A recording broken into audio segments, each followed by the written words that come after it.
Bonne nouvelle pour la rentrée académique 2022-2023, l'École supérieure d'administration, d'économie, de journalisme et des métiers de l'audiovisuel ESAE vous ouvre les portes de ses différents sites. À Gbedjomende, à Bomé-Calavi, à Kpakpa et même à Parakou, l'université ESAE vous offre des bons d'études et des demi-bourses dans toutes ses filières en licence 1, 2 et 3. Et pour les 100 premières inscriptions en master 1 et 2, bénéficiez des demi-bourses. Nouveau bachelier, vous avez au moins la mention assez bien. Inscrivez-vous vite à ESAE et bénéficiez d'un bon de 50 000 francs CFA. Étudiants, étudiantes et nouveaux bacheliers, payez 200 000 francs CFA en sciences de gestion, sciences économiques, sciences juridiques et en administration des affaires en licence 1, 2 et 3 et 500 000 francs CFA en master 1 et 2, 250 000 francs CFA en administration générale, administration des finances, journalisme et métiers de l'audiovisuel en licence 1, 2 et 3 et 600 000 francs CFA en master 1 et 2. Alors, inscrivez-vous vite et profitez des offres exceptionnelles mais également d'un enseignement de qualité à l'université d'excellence ESAE. Infoline 90 93 65 21 ou le 98 98 14 00. ESAE, l'excellence à un nom. Bonjour à nouveau, chers amis internautes. Nous démarrons la une des journaux de ce matin par le quotidien Maison. Il s'agit du quotidien béninois d'information générale et d'analyse. L'informateur qui titre ce matin en manchette « Diplomatie, le Bénin renforce les liens avec la Chine ». Tout sur la visite de King Gang à Cotonou le vendredi 13 janvier dernier. L'article à retrouver en page 3. Classe sportive, le parcours du chemin parcouru est à retrouver en page 6. Toujours à la une de l'informateur de ce lundi matin, législative de 2023, substance de la décision de la Cour constitutionnelle, l'article à retrouver à la page 5. Déroulement des législatives dans la paix, la démarche talon saluée, retrouvez l'article en page 9. L'oreille droite de la une de ce matin de l'informateur vous invite à découvrir dans les colonnes de sa parution les productions journalistiques des étudiants en formation de journalisme à l'École supérieure d'administration, d'économie, de journalisme et des métiers de l'audiovisuel ESAE. Le quotidien national d'information ce 16 janvier 2023 titre en manchette « Aboutissement des législatives de 2023 ». Une consécration des réformes politiques engagées, l'article à retrouver en page 3. Toujours à la une du quotidien national d'information, visite du ministre chinois des Affaires étrangères au Bénin, nouvelle dynamique pour la coopération sino-béninoise. Fraternité, titre en manchette ce matin, rentrée économique des acteurs du secteur privé du Bénin sous le signe de la résilience et de la synergie. Toujours à la une du journal Fraternité de ce matin, gouvernance du Bénin de 2023 à 2026, Parlement de transition, gouvernement de défi. L'article édifiant est à retrouver en page 4. Nous passons à présent au quotidien Le Matinal. Prise de position flagrante lors des législatives dernières. Boniaï compromet ses chances pour les missions de médiation. Le journal fait savoir avec près de 70% des suffrages exprimés, les partis politiques proches du pouvoir ont remporté haut les mains les législatives du 8 janvier 2023. Une victoire obtenue au détriment du Parti des démocrates dont l'objectif clairement affiché était de renverser la tendance.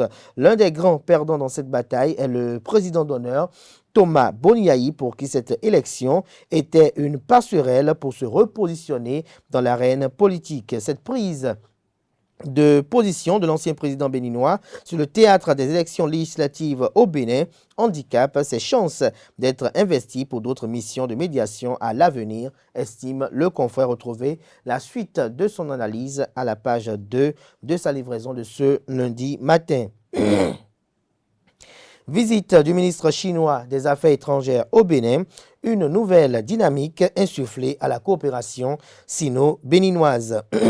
Toujours à la une de Le Matinal de ce matin, 9e législature, les députés installés le 12 février prochain, nous apprend le quotidien à travers sa une. Niki, le 41e roi désigné, son identité vous est révélée en page 4. Matin libre ce matin à la une, législative de 2023, des artisans des voix obtenues par les démocrates. Vous avez en ligne de mire le président d'honneur du parti politique Les Démocrates, ancien président de la République du Bénin, Thomas Boniaï, l'ex-argentier national Komi Koutié, l'ex-député Guy Dossou Tokpe et puis l'activiste Nadine Okumasu.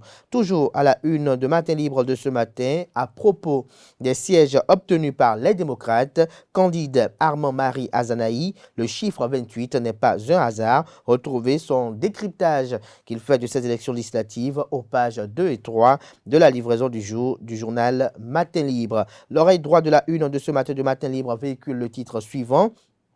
Conflit entre Dada Zéhé et Da Gandaro Kinidegbe, Cyril Gouwedji, artisan de la paix retrouvé. Toujours à la une du journal Matin Libre de ce matin, deuxième semaine de chance des parieurs de l'auto 5 sur 90, plus de 720 millions de francs CFA distribués du 8 au 14 janvier 2023. Info Matin, ce matin en manchette, grand enseignement des législatives de 8 janvier 2023. Que vaut chaque chef de parti dans sa circonscription électorale, s'interroge le confrère en illustrant sa manchette avec les photos de Eric Houndete, de Abdoulaye Biotchane et puis de Joseph Fifame Djogbenou. Agression du Bénin par des mercenaires il y a 46 ans, un certain Bob Denard.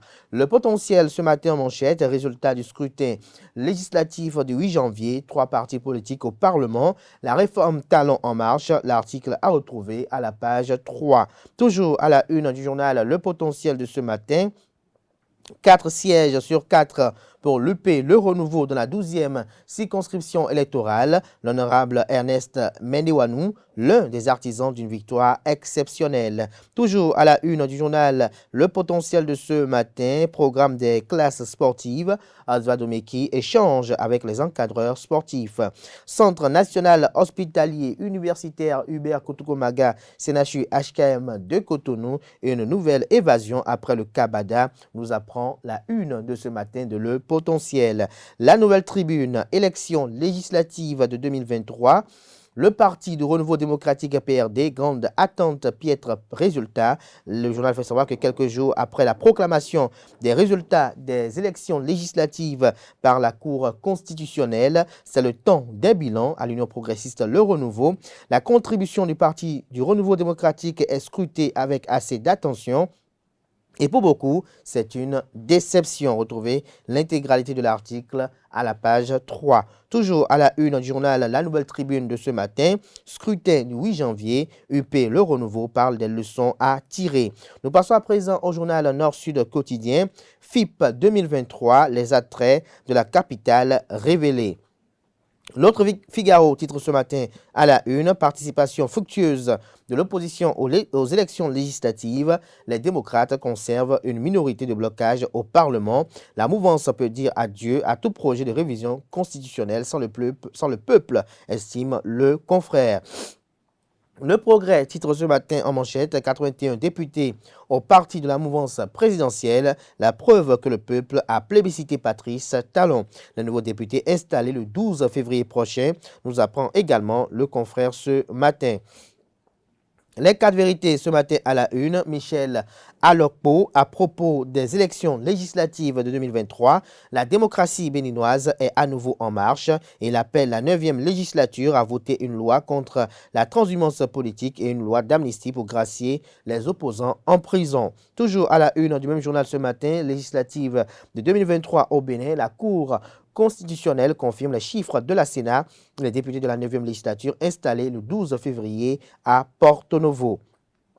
L'événement du jour titre ce matin à la une, vote massif en faveur des partis de la mouvance aux élections législatives. Patrice Talon plébiscité, un camouflet pour l'opposition. Le référendum attendu a tourné à l'avantage du chef de l'État. L'article à retrouver en page 3. Gasquiani info ce matin manchette après leur échec aux législatives. Ministre et directeur dans le viseur. L'article édifiant est à retrouver en page 2. L'événement précis ce matin en manchette, enseignement des législatives de 2023. Patrice Talon change définitivement le paysage partisan. Revoici l'intégralité de la décision de la Cour constitutionnel qui proclamant, j'allais dire, les résultats définitifs. Les femmes députées, un grand bond à la 9e législature. Le Renouveau tire 6 grandes leçons du scrutin. Les réactions de Valentin Aditi-Roudé, Kouaro Yves Chabi, Nathanaël Cotier et autres. Ces députés de la 8e législature non reconduits, les 109 députés élus installés le 12 février, tout ceci à travers un dossier que vous propose la rédaction aux pages 3, 4, 5, 6, 7, 8 et 9. Toujours à la une du même journal ce matin, malgré les faibles performances du parti au scrutin législatif, Espérance Tébé s'engage à poursuivre le combat et lance les jalons pour 2026. Il s'agit bel et bien du parti Mouvement populaire de libération MPL. Contre-performance de la mouvance aux législatives, Maître Jacques Migan critique l'échec du bloc républicain et appelle à sa fusion avec l'Union progressiste, le Renouveau. Le Grand Quotidien ce matin en manchette, déclaration solennelle après la proclamation des résultats. Le Renouveau s'engage ou engage, j'allais dire, ses élus à satisfaire les attentes des électeurs. Lire l'intégralité de la dite déclaration en page 8. Nous passons à présent au journal Dynamisme Info qui titre ce matin en manchette « Rajeunissement de la classe politique au Parlement, encore un défi non relevé pour les deux obédiences. » Il s'agit de la mouvance et de l'opposition. Nous passons à présent au journal Agaché News. Fin de la 6e édition du Festival international de Porto Novo. La majestueuse parade des masques a encore fait sensation. Le point vous est effectué en page 3. Le journal L'Affiche du jour titre ce matin à la une.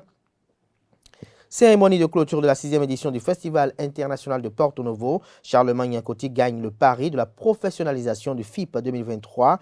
La déambulation des masques sacrés désormais appelés Porto Novo Masque Parade. Des détails sur le titre du journal dans les colonnes de sa livraison de ce matin. Nous passons à présent au quotidien La Boussole. Succession de Majesté Sabine Naïna III. Bagri Aboulafia, nouvel empereur de Niki. Présidence de l'Assemblée nationale. Possibilité pour les démocrates et le bloc républicain de prendre le perchoir en alliance, estime le confrère de La Boussole. La primeur ce matin en manchette, édition 2023 de la fête du personnel de l'organisation non gouvernementale GBEWA, des moments de relaxation pour mieux affronter le nouvel an. Le DE Arolu Bodjinou, distingué pour son leadership. Toujours à la une du même journal ce matin, législative de 2023 dans la 5e circonscription électorale, Meck San Diego, un leader incontestable. Notre temps, le label ce matin en manchette, 9e législature du renouveau démocratique au Bénin, probable reconduction de Vlavonou au perchoir. Le chronomètre ce matin à la une, présidence de la 9e législature de l'Assemblée nationale, les faits qui jouent contre Louis Vlavonou, selon le journal, l'article à retrouver à la page 8. Nous restons toujours à la une du même journal ce matin. Cour royale de la vallée de l'Ouémé, Sa Majesté Signon célèbre 16 ans de trône. Ce sera tout pour la présentation de quelques titres parus ce jour dans la presse locale. Les quotidiens sont disponibles dans les kiosques au prix de 300 CFA, également accessibles en ligne.